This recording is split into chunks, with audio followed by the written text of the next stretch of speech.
Как в целом прошел процесс голосования по поправкам в Конституцию? Чеченской Республики, население Чеченской Республики, избиратели, гражданское общество очень активно принимают участие в процессе выборов. И данное общероссийское голосование по внесению поправок в основной закон Российской Федерации, в Конституцию Российской Федерации не стало исключением.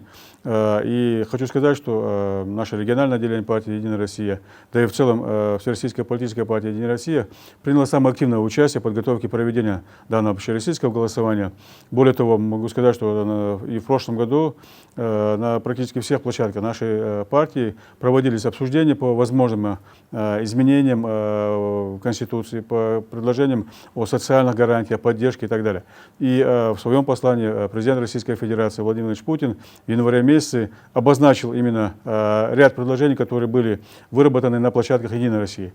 И, как я уже сказал, что партия взяла на себя основную нагрузку по подготовке и проведению данных выборов. И более того, в связи, как бы все знаем, сложившейся ситуации, эпидемиологической ситуации, голосование было перенесено на 1 июля. И опять-таки именно с этой ситуации, со сложной эпидемиологической ситуацией, было принято решение президента Российской Федерации о том, что голосование будет проходить в течение 7 дней. И здесь партия «Единая Россия» взяла на себя тоже определенную роль, львиную долю, скажем так, наблюдателей, которые были в данном случае в Чеченской Республике представлены на избирательных участках, были от нашей партии. Хочу сказать, что была очень такая серьезная консолидация в обществе, и Общественная палата Чеченской Республики, представители общественных организаций, профсоюзов, политических партий, объединившись, представили более 3000 наблюдателей на эти 7 дней для того, чтобы они следили в первую очередь за легитимностью, прозрачностью выборов. Безусловно, очень важным фактором был и соблюдение соответствующих норм и требований Роспотребнадзора Российской Федерации и Чеченской Республики, что и было сделано за все эти дни.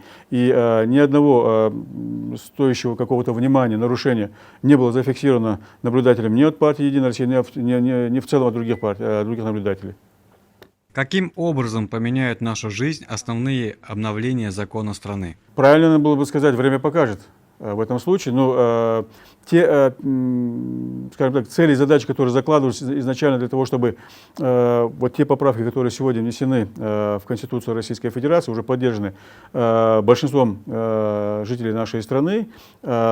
По статистике я могу сказать, приведу пример, Чеченскую Республику, это порядка 98% поддержало и более 95% приняли участие в голосовании. Соответственно, тут не оспаривается даже, да, Вот это, как мы все знаем, это 206 поправок. Останавливаться на каждой не буду, но и тем не менее могу сказать ряд поправок, которые или таких направлений, это и социальное направление, это поддержка НКО, волонтерство, что не может не оставлять равнодушным, в том числе и меня, как представителя общественно-политической организации, и в прошлом человек, который занимался очень долгое время общественной деятельностью.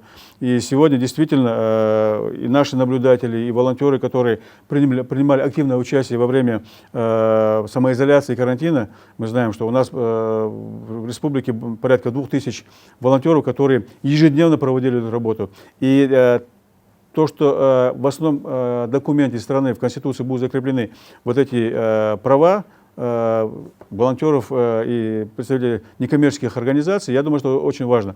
Плюс еще, естественно, очень много очень важных поправок. Это традиционные семейные ценности, это экономические, это социальная защита, гарантии пенсий, социальных выплат и так далее. То есть очень много нужных и важных поправок, которые сегодня определят будущее и страны в целом с точки зрения и внешнеполитической ситуации, влияния других стран, во всяком случае, попытки повлиять на политический строй в стране, и так далее. То есть это затрагивает практически все аспекты, все направления деятельности и развития страны.